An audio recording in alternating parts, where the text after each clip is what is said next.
After requesting for a postponement of COSAS's probe into the operations of the Uganda Airlines, the CEO, Bamuturaki, returned to meet the committee. The MP spoke about the short notice the CEO gave for the adjournment of proceedings in August. At the time, the committee had questioned Bamuturaki about the salary structure at Uganda Airlines and her academic qualifications. Today, the committee asked the CEO about the per diem of $12,750, which is about 50 million shillings, which she acquired to travel to regional airline stations between the 28th and 30th of June 2021. COSAS chairperson Joel Senyonyi revealed that there is evidence that Bamuturaki did not travel. According to clearance from the Permanent Secretary, Minister of Works and Transport, Bagea Waiswa, Bamuturaki was supposed to travel to 11 cities, including Kinshasa, Mombasa, Nairobi and Juba. The MPs demanded a refund of the funds, with the CEO being non-committal on the matter. What happened, even as wait for you to bring evidence that you traveled to those places, because the records show you did not travel? I went to Nairobi, I went to Dar es Salaam, I went to Kilimanjaro. And then I will be traveling again. So that's why I'm saying I'll respond in writing the details.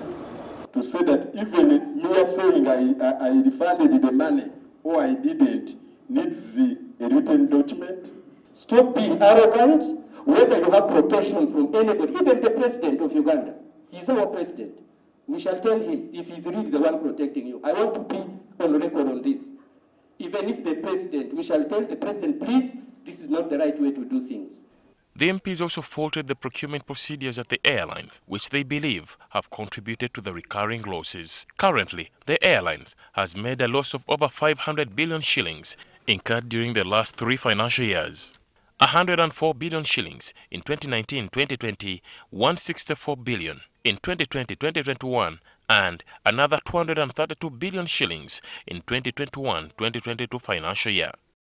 There are so many procurement challenges within Uganda Airlines.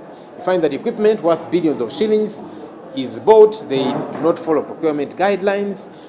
In many cases, because the Auditor General clearly states he did not see this equipment. So what we did, because we were really flaunting the PPDA requirement, like you mentioned, so we applied to PPDA for accreditation. And we mentioned areas where we will need their support to approve that we do things differently. 778 million shillings was spent on the event, where 600 guests were invited when Uganda received 2 Bombardier planes in 2019. The MPs questioned the expenditure, with the airline's management acknowledging there was an overspend and that action had been taken.